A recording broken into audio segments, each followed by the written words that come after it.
Okay, so let us begin. So yesterday we studied two instruments, PMMC and next electrodynamic or dynamometer type instrument. Today let us first see two more types of instruments, and then we will do more mathematics. Okay. First is moving iron in short MI instruments.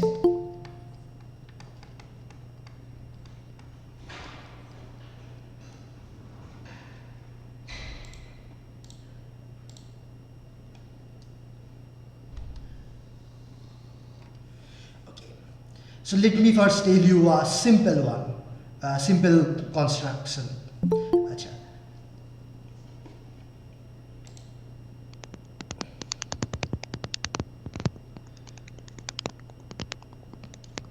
Utkarsh, kindly mute yourself. Okay.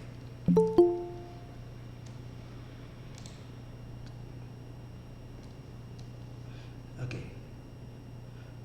So we have suppose there are so many people requesting to get admitted. I hope this will happen only for the first day today only. Sorry for this distraction. Okay, so what we have, say we have a coil,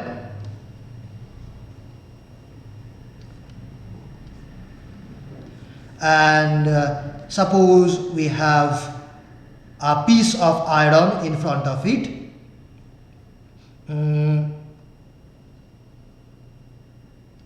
Okay, and it is pivoted here with a screw. Okay, and then this part can move or can rotate. Okay, and then I attach to it a spring which will oppose the motion of this iron piece when it tries to rotate. Okay, and then I will attach a pointer to it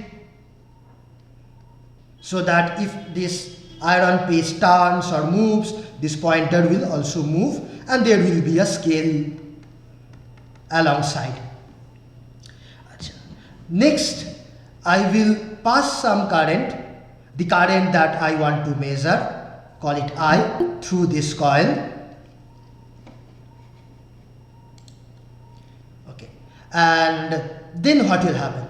When current flows, this will be magnetized and it will attract this iron piece. So this iron piece will be attracted and it will try to rotate. However, the spring will not allow it to rotate, will oppose the rotation, and therefore it will move and find some equilibrium position when both this turning torque due to this electromagnet and the opposing torque due to the spring becomes equal. And we can read that position from this pointer, and from that we can measure the current. You can readily realize that if this current is higher, then this force will be more, the turning or deflecting torque will be more, and the pointer will move further, we will get higher reading. So that is how moving iron instrument works in principle. This is called moving iron because we have a moving piece of iron. Let me tell you that this construction is not a practical construction. I have not seen any practical instrument, at least with this much simplified construction. This is only for our theoretical understanding. This is called an attraction type moving iron instrument. Similarly, you can imagine another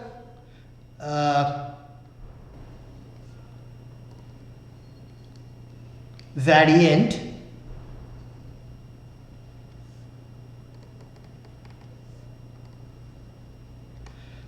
where we again have a coil.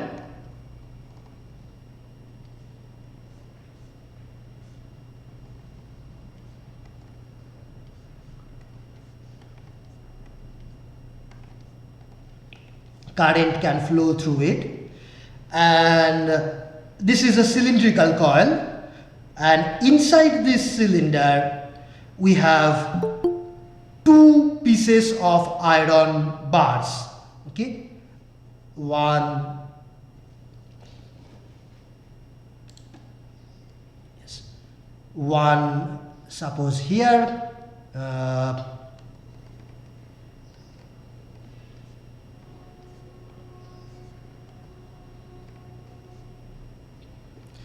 and another here.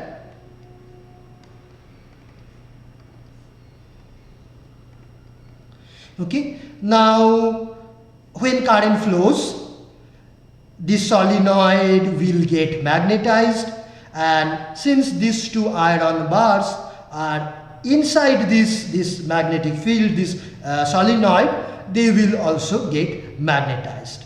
Okay, and suppose according to this diagram, this side will be my south pole, this side will be the north pole. Okay, and if so, then both of these iron bars will get similarly magnetized. So both of them will have their similar poles in the same side, south-south and north-north the other side. So now what will happen? These two iron bars will repel each other. Okay, now suppose among these two bars, one of them is attached, is fixed with some rigid, one of them is not movable, and let me just not try to draw the detailed diagram.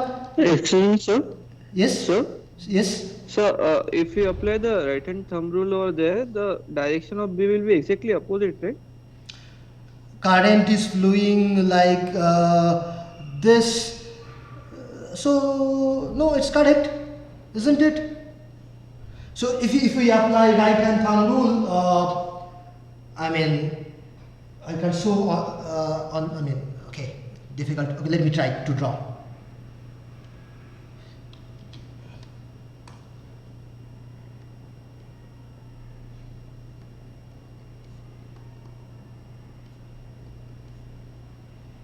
Suppose this is my right hand, so this is how the current is flowing. Okay, from bottom to top in the frontal side, like this. So this is the direction of the flux. Correct? So flux will Yes, sir. come out from here, and so this side is north, and it will go around it, and this side is south. Okay.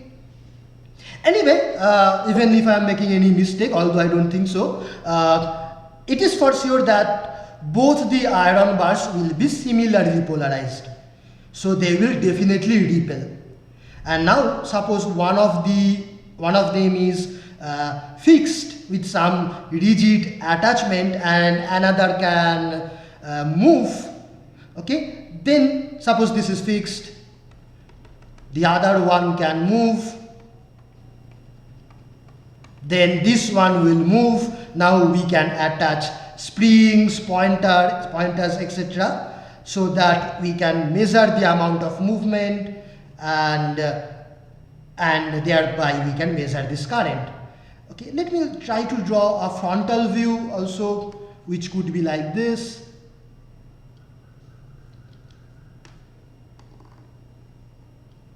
Okay, so suppose from the front side, I mean from here, there are two iron bars, one say here, this is the cross section, another bar here. Suppose this one is fixed somehow and this one is connected to an axis which can turn, so this can turn. Okay, so this is fixed, this is movable, and we attach say springs, pointers, scale with this moving iron piece. So these two will repel each other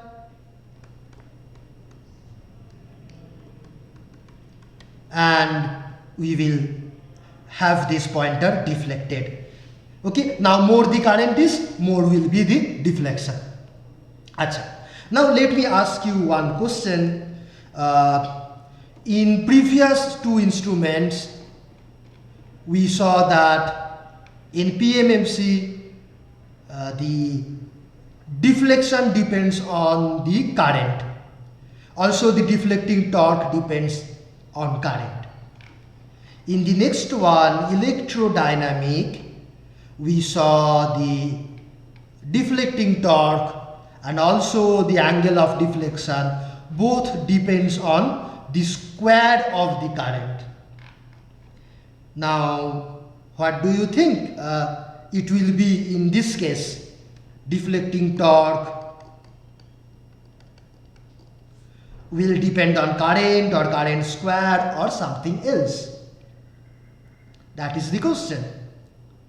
And the answer is it will depend on square of the current. Why? Let's first consider this variant. Okay. Achha, here the force depends on two factors. One is how strong this magnetic field is, and secondly how well this piece of iron is magnetized. Okay, this iron piece will get magnetized or some will have some induced magnetism. So how strong that magnetism is and how strong is this magnetic field, both of them will govern this attraction force. So I can write this depends on, in this case, field intensity, magnetic field,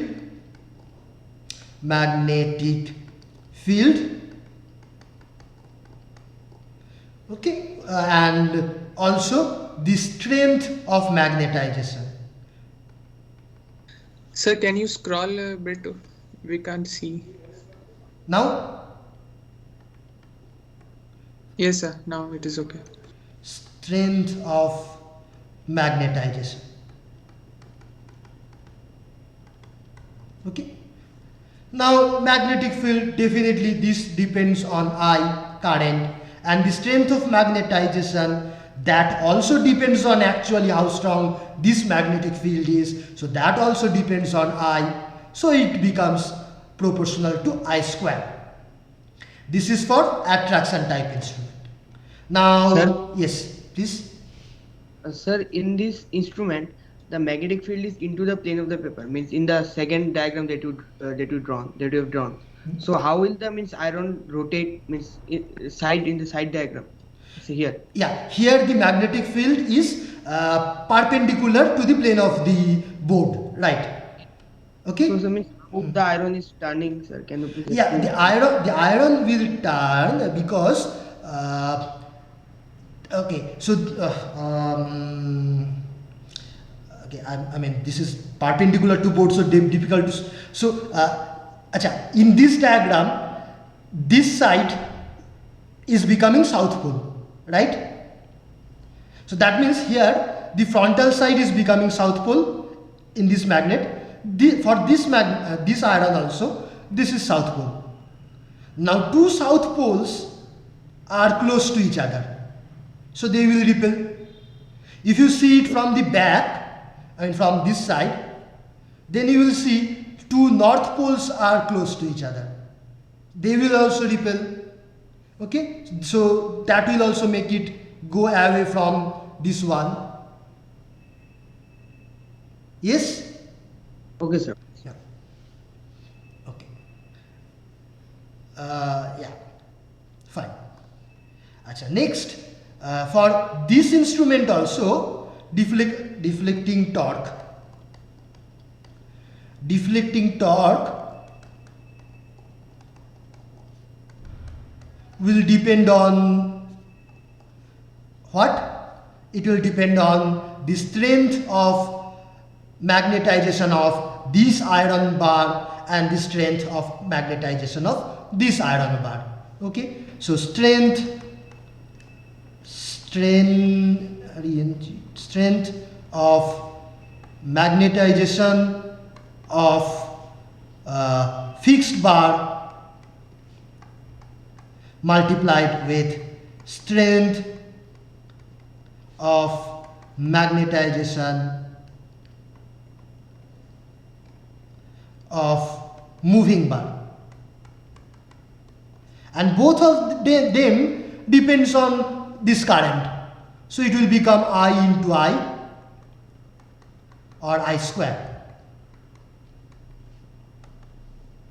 proportional, sorry. Okay, Achha.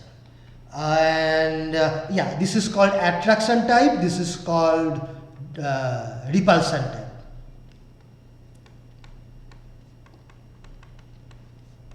However, these are only theoretical textbook kind of instrument. Practical instruments are somewhat different, but the working principle is same.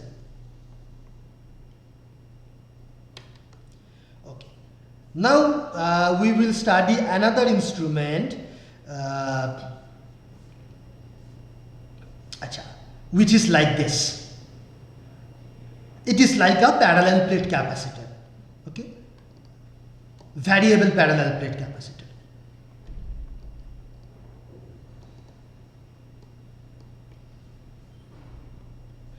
By the way, this is called electrostatic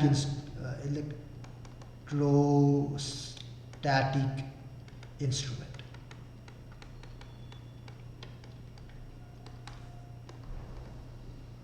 Suppose this is an axis which can turn on a bearing, and to this I will attach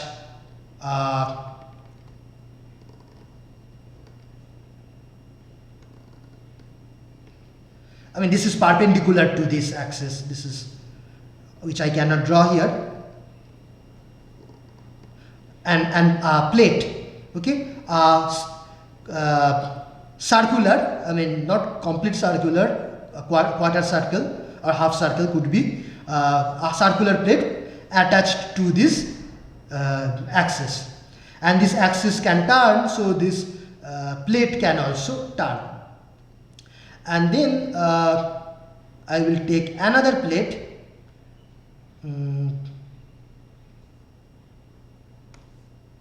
on top of it.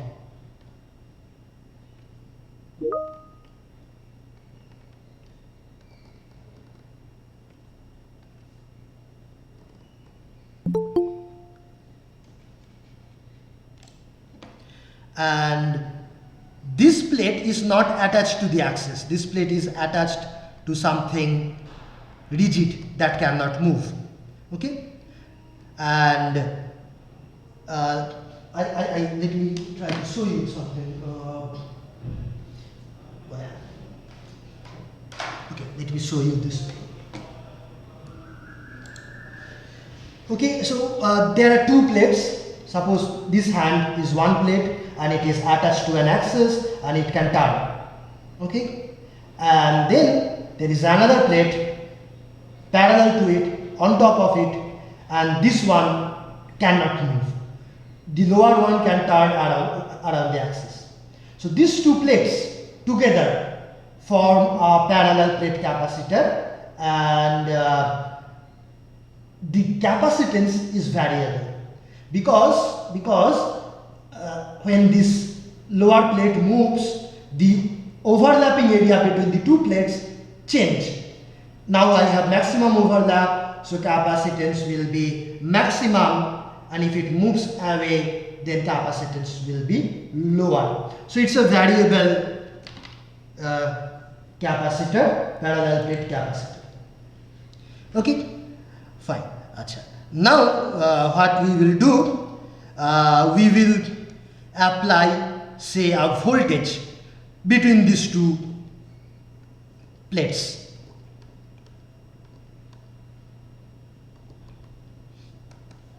Okay, and this is of course attached to a spring, and also that there will be some pointer, scale, etc.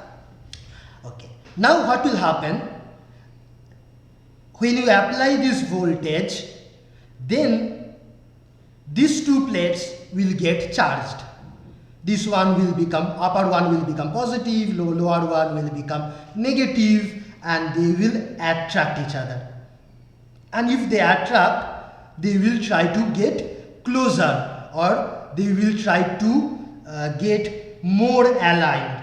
Okay, so I mean, if you apply the voltage, they will come closer, they will get aligned, and if there is no voltage, the spring will try to take it back, take it away. Okay, so this way we can measure this voltage. Okay, because if this voltage is larger, then the attraction force will be larger, and then this plate will move more. We can measure that movement from this pointer, and that will tell how much voltage is applied. Okay, so this is called an electrostatic instrument. Why is it called electrostatic instrument? Because it works based on the electrostatic force of attraction between two oppositely charged plates. Okay, fine. Achha. Yeah, now let me ask the question.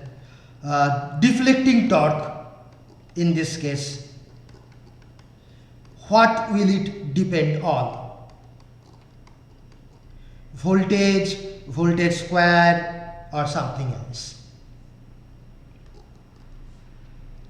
Okay, it definitely depends on the force of attraction between these two charged plates, and that depends on, according to Coulomb's law, the amount of charges in these two plates. Okay, and that depends on this voltage. Okay, so deflecting torque depends, suppose this is plus Q, this is minus Q. Okay, then the deflecting torque or force according to Coulomb's law will be Q plus times Q square, proportional to Q square, and Q, the amount of charge that will be there in these plates, that depends on this voltage. Okay, so if the capacitance, if C is the capacitance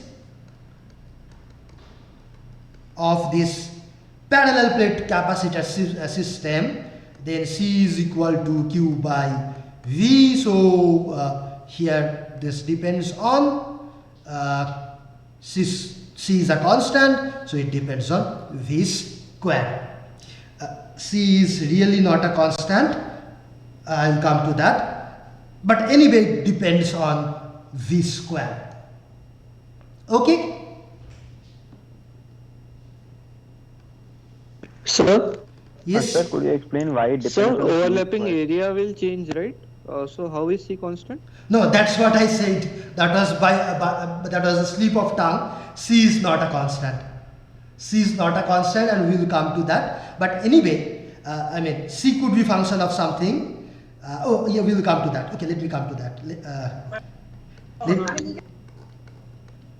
So C will be a function of position, theta. Okay, so theta is the angle or the angular position Can of you this. scroll down a little bit? Oh, sorry. Yeah. Okay. I have just written c is a function of theta. Okay. So anyway, so still q is still c theta multiplied with v. So here you put that, it will definitely be v square intuitively. Okay, and we will do a thorough formal derivation very soon. Now, yeah, there was one more question somebody was asking. Yeah, sir. Sir, why it depends on Q square? Could you Oh, please explain once again? that's from Coulomb's law.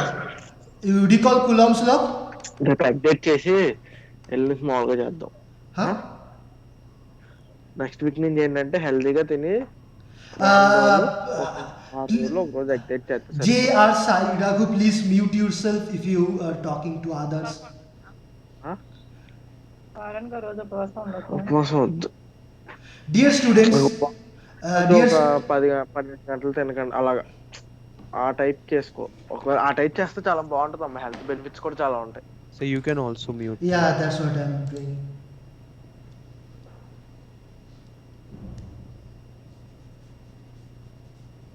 Yeah, so this comes from Coulomb's law.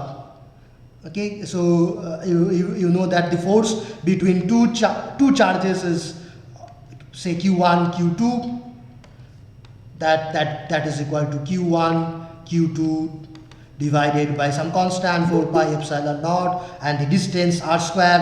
In this case, this distance is not a constant, absolutely true, but anyway it depends on the two charges, and if these two charges are plus and minus q, then that will be proportional to q square, the value of q. Okay, sir. Okay. Sir, but the force of attraction would be like perpendicular, so how will it contribute to the torque? Okay, let me say it this way. Suppose at any moment these two are like this, one plate and the other plate is like this. Okay, so I mean right now what I can see that this part and the below part, they will attract, they will be that direction will be perpendicular to the plane of motion, so that may not help in rotation, but look at near the boundary. Now this part, this black part is attracted by this part which is slightly away. Okay, so that will try to get them aligned. Also here this part is also attracted by this part, and that will try to make them align. Okay, Sir, got yeah, so this is not a precise answer. Let us do something more precisely. Okay, so let us try to find deflecting torque.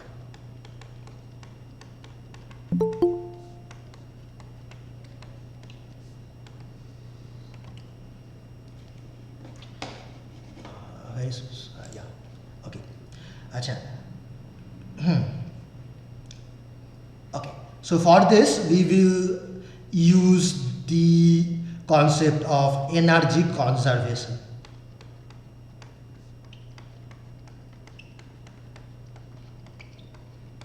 Okay, acha. First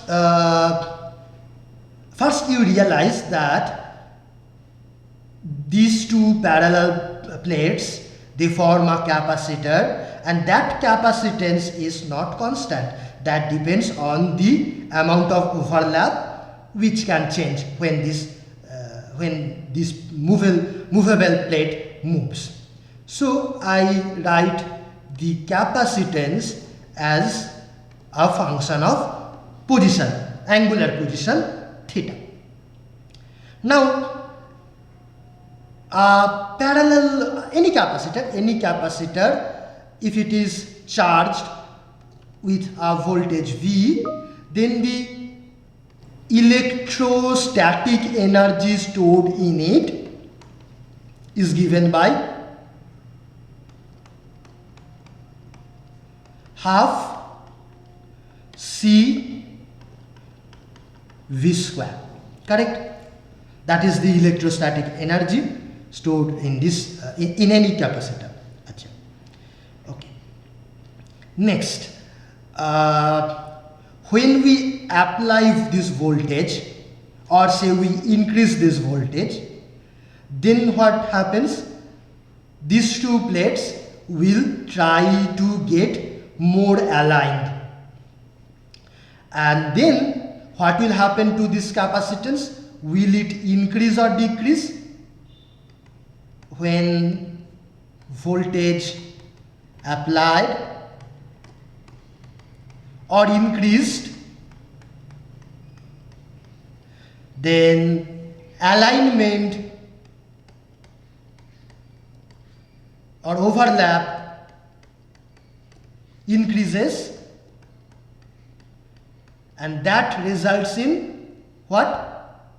Increase of capacitance. Okay. Excuse me, sir. Yes. So sorry to interrupt, but I want to ask that the lower plate, is it moving up and down the axis or No. perpendicular to the plane of paper, right? Perpendicular to the plane of paper. It rotates around the axis. It is not moving up and down. So once again, look at my hands.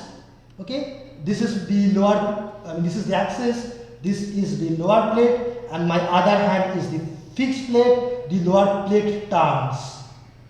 It does not go up and down. No.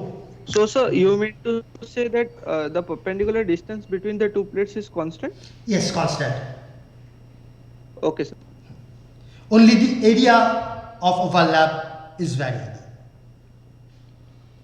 Okay, yeah, so C will increase. Okay, so if C increases, and suppose the voltage that we are measuring, let us assume that's a fixed voltage. So if C increases, then this energy should increase. Okay, so this okay, so if this plate moves, then this energy will increase. Achha. Now, okay, let me tell it this way. Suppose this voltage is applied. Okay, this voltage applied,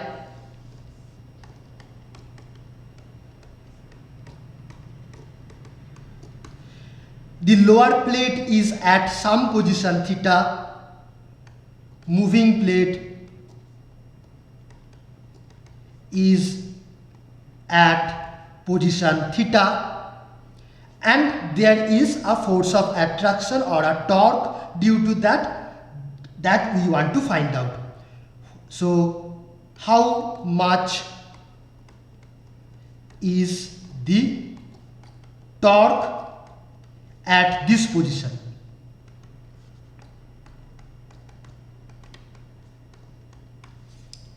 We know that the lower plate is trying to get aligned to the moving plate, sorry, fixed plate, okay, and therefore it will try to move in a way so that C increases.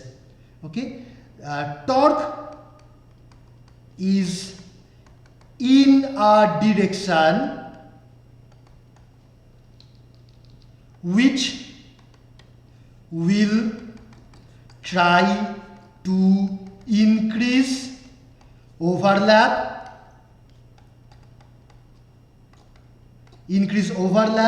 and therefore increase capacitance C theta, and therefore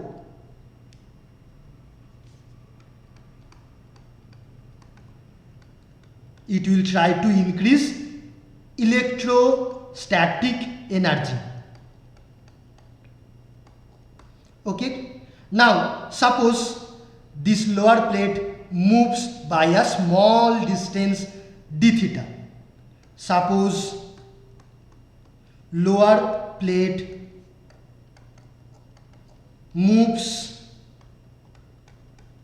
by small distance d theta. Okay, then increase in electrostatic energy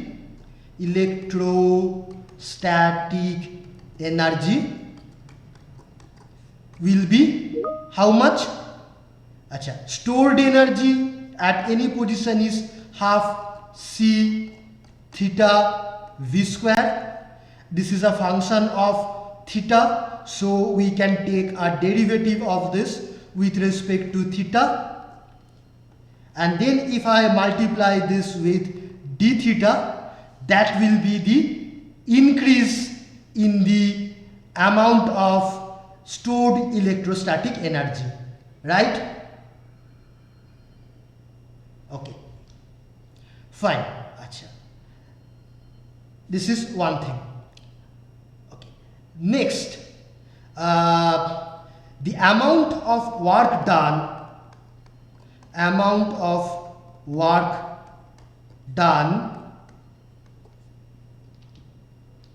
during movement or turning,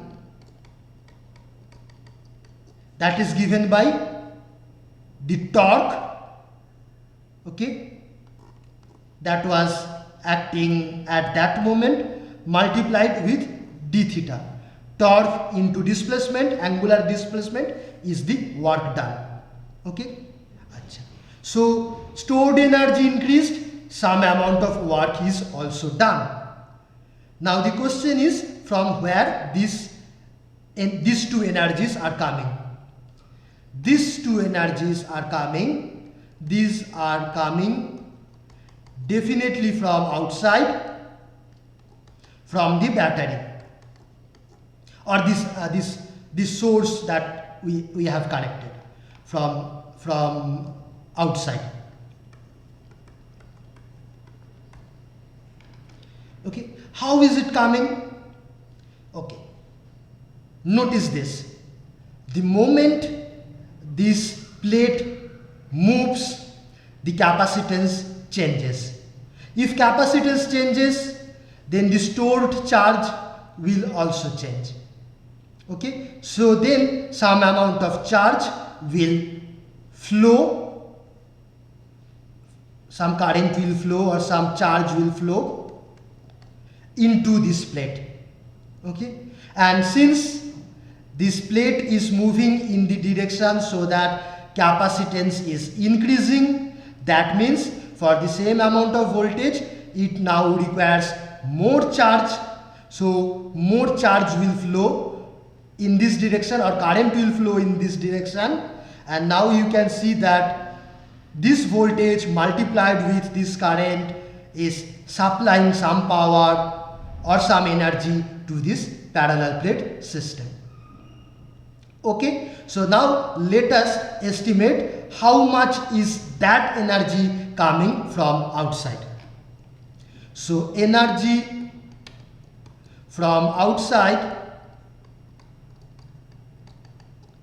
that will be equal to the voltage multiplied with dq, where dq is the extra charge that came during the motion, during the small motion d theta. Okay, now the question is how much is dq. So this is equal to v, and how much is dq? Achha, dq we will find in this way.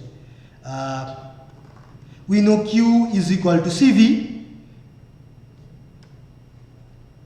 Q is equal to c theta into v. C is a function of theta. Okay, so dq will be dd theta of cv, rate of change of cv multiplied with d theta.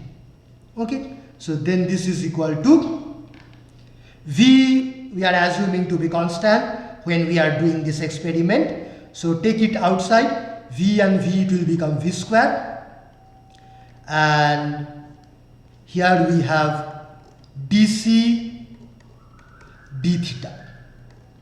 This is the energy coming from outside, and this energy is spent in two things. One is this work done, another is this increase in stored energy. So let me use energy balance, conservation of energy.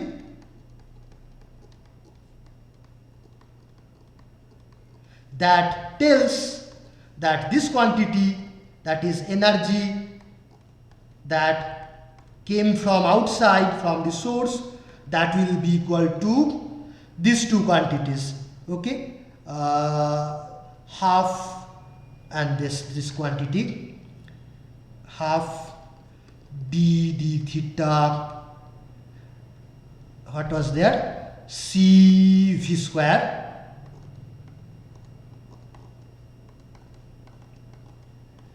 okay, plus this work done.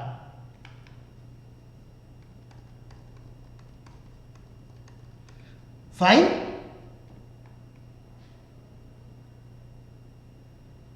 I have, Sir? yeah, one second. I have missed this d theta here, also here, one second. Yes.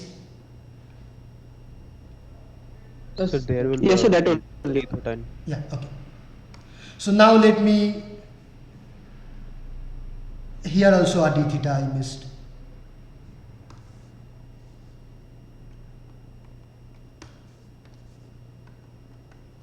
So all this d theta goes away, okay, and this implies I have v square dc d theta,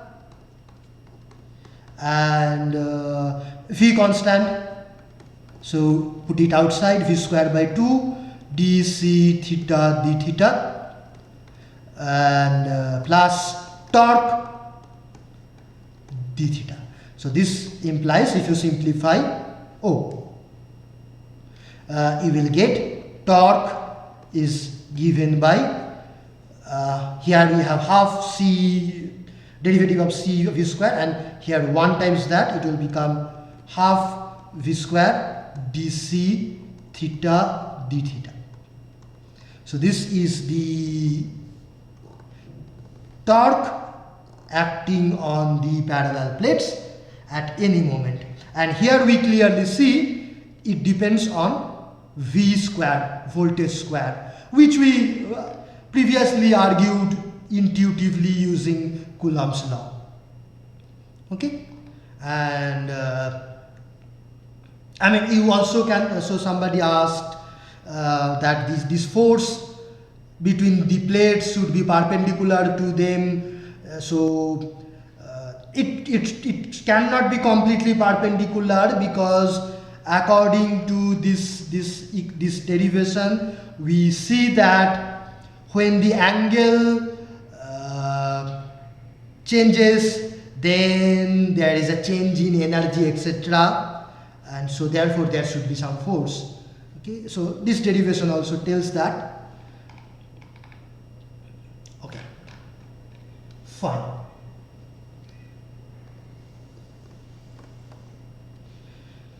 Next, let me. Let me, sir. Hmm. Sir, Yes. sir, is deflection overcome attraction at some time, or deflection always try to overlap the plates? Please repeat. Sir, is deflection sometimes try to overcome the attraction between the two plates? Like if there is extreme voltage, or is it always try to overlap the plate so that it can increase the alignment? I mean, it will always try to bring these two plates closer to each other. Okay, oppositely charged plates, they will always try to come closer if possible, if there is a way of coming closer.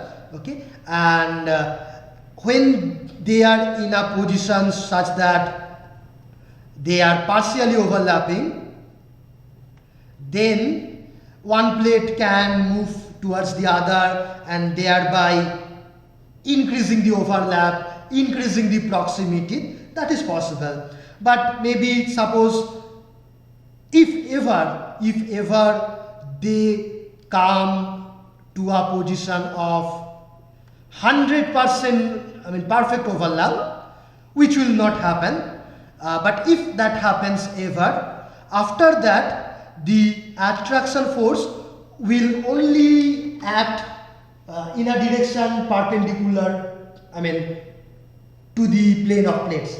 Then they will only try to bring them up and down, which is not possible. So at that point the force will be of I mean will not have any effect. But that will never happen. This spring will not allow them to come to pure 100% overlap. That is impossible. So as long as there is misalignment, they will try to come closer. Okay, thank you, sir. Yeah, welcome. Achha, now we will find the deflecting torque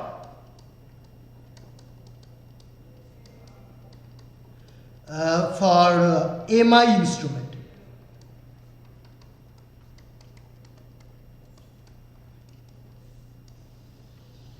Let me just show you once what was MI instrument. This was our MI instrument. Okay, acha. Now let me draw it quickly.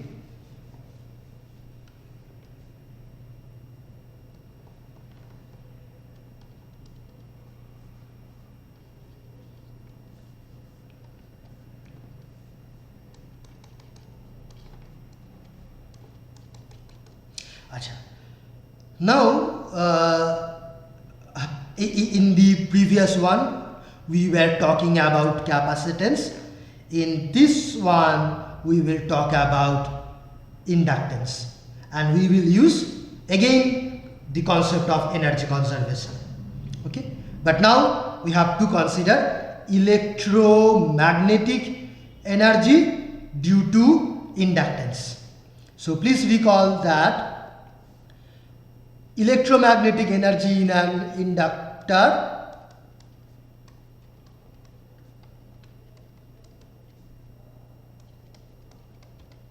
energy in any inductor is given by half L I square. Now here we have a coil and we have iron, or even if that was not there, any coil is an inductor. It has some inductance because the moment you pass current, it will create magnetic field, and so some magnetic some flux linkage will be created. So it is definitely an inductor. But now this is not a constant inductor. Inductance can change. Inductance can change when this iron piece moves closer or away from this coil. Let me draw it slightly closer.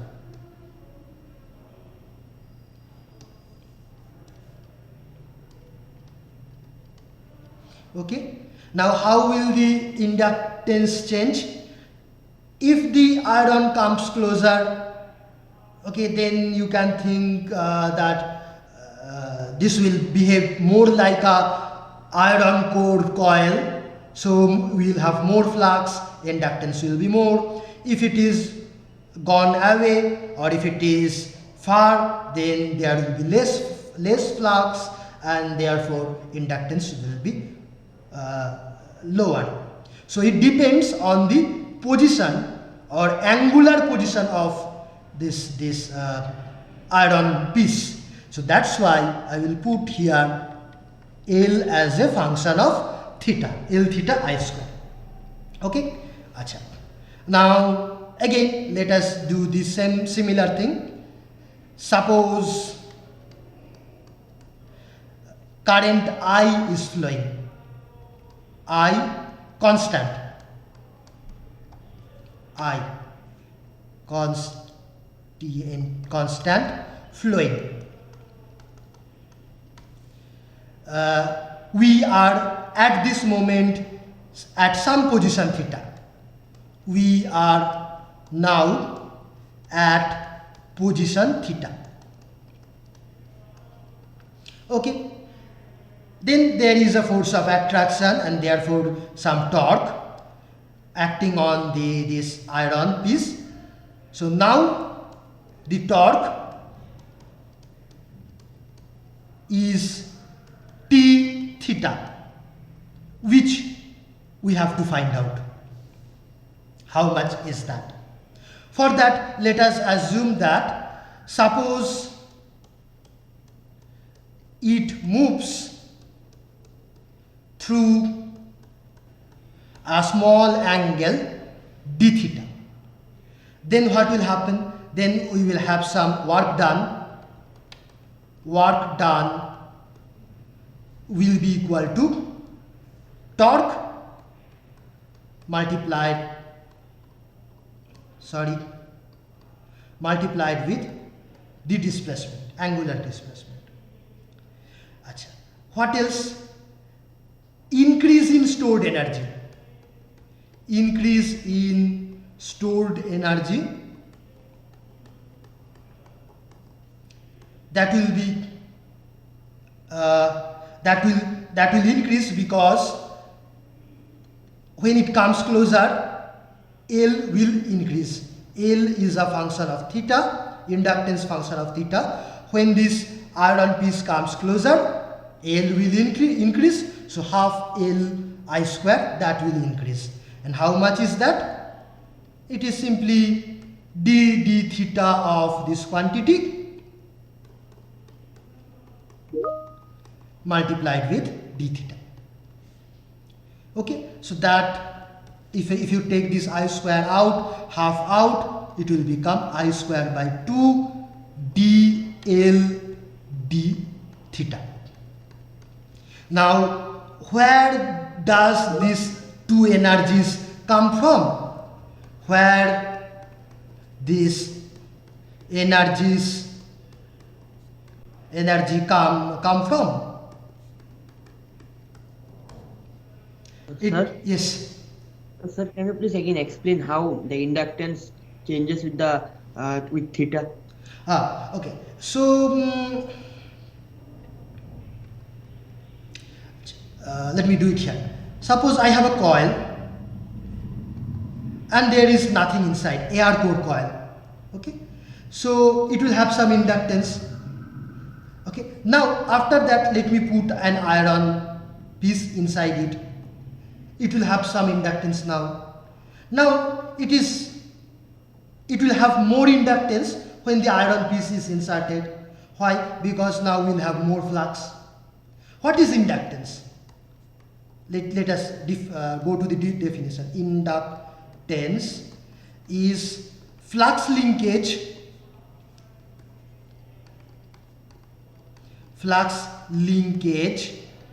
per unit current. Okay, and flux linkage is nothing but number, in very simply speaking, it depends on the number of turn and flux produced divided by current. Okay, so now for same amount of current, if we have more flux, then the inductance is more.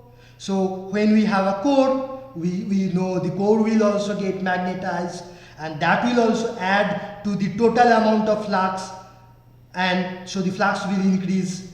But if there is no core, then the flux is created only by the coil, so the flux is lower, so inductance is lower. Now in the same way, now you think that what happens if I have, say, a partial core, then we will have an intermediate amount of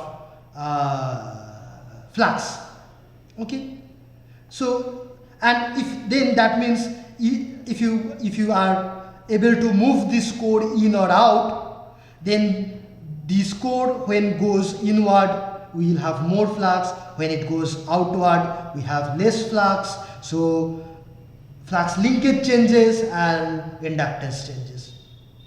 Another way of saying this is that roughly approximately flux depends on, you can write this as mmf divided by reluctance.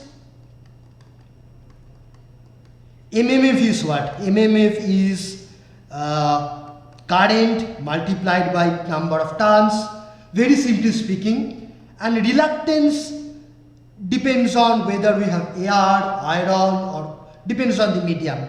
Okay, so if you put iron, reluctance decreases, so we have more flux. If you put only air, we have less flux and less inductance. Okay, that's fine. Sir, means in the instrument, if the iron when the iron rotates, it will never go inside the core of the inductor. Will that still influence the flux linkage? Okay, first of all, I told you that this is not a practical construction. Okay, and why this is not a practical construction? Maybe because this will not cause a significant amount of change in inductance. Okay, this is only a theoretical construction. Practical constructions are such that when something moves, there is a significant amount of change in inductance, etc. That is one thing. In my diagram, yes, you are right that even if it moves slightly, we do not expect much change. But okay, maybe you think to make it slightly better, I take something like this, which can go somewhat in or out. Okay, still this is not a practical construction. This is only textbook idea. Okay, if time permits, or in our book, the textbook, actual constructions are there, and also sometimes back in some NPTEL lectures I talked about detailed practical constructions. But okay, at least let us understand, or let me say that we have to make a system such that when this moves there is significant amount of change in inductance, otherwise it will not work well. Yes, very right point. Okay, Thank you, sir. fine. So yeah, I was saying that where this energy come from, it definitely comes from outside. Answer is from outside, that means from this current source. And how does it come? So let me say, okay, when this inductance is increasing, when Sir, another class has started. oh, thank you. So we will continue on this tomorrow. Thanks a lot. And sir, will you upload the board work? Yes, definitely. Okay, Yeah. thank you. And I would also like to hear from those who are in Google Meet. How is your experience compared to Microsoft Teams? It was fine, sir. There was no blurt, but we could not listen to others' question. This is the flaw. Otherwise, it is very fine. Okay, yeah, because yeah, so you cannot listen to something from MS Team, but my thing you can listen, no? Yes, yes, sir. It's fine. Okay, yeah. Thank you. Sir, one question. Yes, please. So does because I square is coming in this moving iron instrument, so can it measure AC? Means can it be used for AC measurements? Absolutely, absolutely. So can you see the chat box? Some questions has been asked by some students. I will request you that you just, unmute yourself and ask directly, because it's difficult a bit for me to look at a different screen while I'm looking at my board. But okay, still. I think the basic problem is like if it is used for AC, won't there be any retentivity problems because we are using iron? Excellent question. So if you have time, I will answer it now. Okay. So the answer is, in case of AC, we have current which is continuously. In fact, even for our previous instrument, which was electrodynamic, pure AC will not create problem. Okay, even due to retentivity. Retentivity creates problem due to not due to, when we are measuring DC. Why? Because if you have current changing continuously, then your flux also in the core changes, sinusoidally. And yes, at each and every moment there is a delay in the change in flux compared to the change in current, but it is happening continuously. So overall, this effect, this effect, let me say you this way: the final flux that you observe, that does not depend on any particular current value, like this current or any current. It depends on the overall effect of all these current values, which is continuously changing. So your final deflection depends on the overall current pattern. Okay, and if it is continuously changing, no problem. Everything is in a way averaged out. Problem occurs when you are measuring DC. That's what I was saying yesterday. Suppose you measured a DC current of 10 ampere, okay, and then after that you reduced it to 5 ampere. Then here at this point we expect the flux to be proportional to 5 ampere, but it will be proportional to something like 7 or 8 ampere. Okay, so in case of DC measurement, this creates problem. It does not create problem in case of AC, because in case of AC it's changing so rapidly that your final flux is averaged out. And this is my sentence. In case of DC measurement, your observation depends on your previous experiment. In case of AC measurement, your observation does not depend on your previous experiment, because suppose if this is an AC of 10 ampere, after that you make it 5 ampere. Okay, when this current was flowing, you were getting some average effect of all these currents, and now you will get some average effect of all these currents. It is not affected by the previous 10 ampere. The 10 ampere history is erased, okay, because this 10 ampere is brought down to minus 5 ampere, and this history is erased. But this, in case of DC, this history is not completely erased. That is the problem. Okay, so for pure AC measurement, retentivity is not a problem for either MI instrument or electrodynamic instrument. Sorry, this is not electrodynamic, this is electrodynamic. Now, electrodynamic instruments are also used for DC measurement. Okay, moving iron instruments are never used for DC measurement.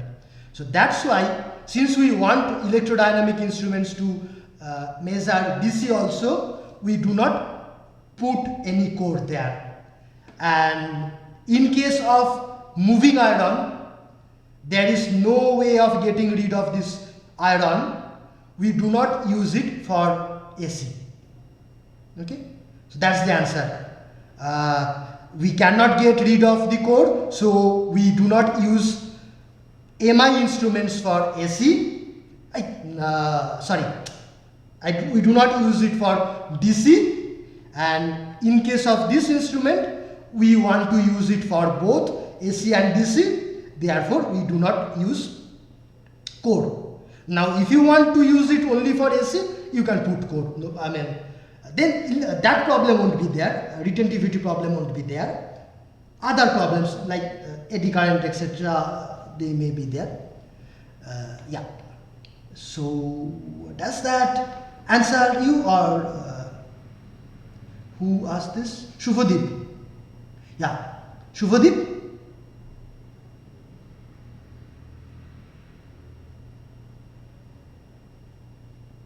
Arpon? Rishabh?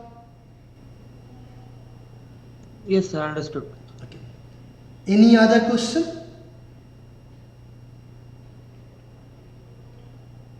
Retentivity problem per AC measurement, DC measurements लेना से better चाहिए ना? Can you just ask it, Rishabh? Can you ask it verbally?